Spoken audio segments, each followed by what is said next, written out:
segment is sponsored by Intermountain Healthcare and the Utah Department of Health.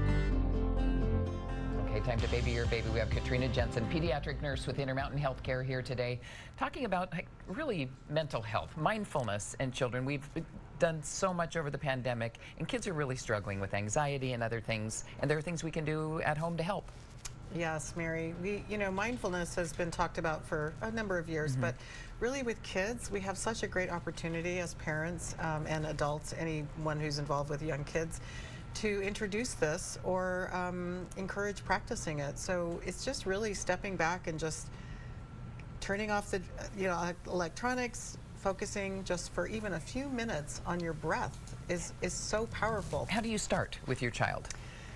You can just instruct them to take a couple breaths, just in through their nose, read out up through on their it, mouth. read up on the process, and talk to them about the benefits, and that you can do it too. Yes, and do it together. Yeah. It'd be a great thing to do together. So, we think about young kids, preschool kids, just a few minutes a day or one time a day.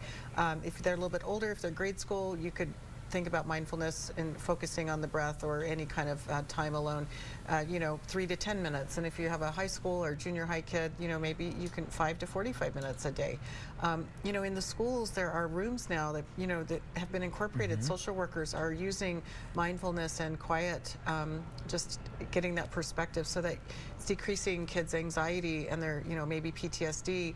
ADHD, all these kinds of things. I mean, kids have experienced some trauma and some stress through COVID, and we all agree with that this has been extremely hard on the kids mostly. Well, and even if they don't talk about it, they might be going through it, and this will help. We're already out of time. Is there a source? Can they go to Baby Your Baby? Yeah, and find a talking points that they can start? Yes, how and to the get other started? sources, belly breathing from Elmo is a great source Belly too, breathing for from kids. Elmo. It's really cute because everyone identifies with Sesame Street, so that's a good one for kids. Okay. Yeah. Yeah. And that'll help kids of all ages. Yes. And adults too, right? And adults. Okay. Yes.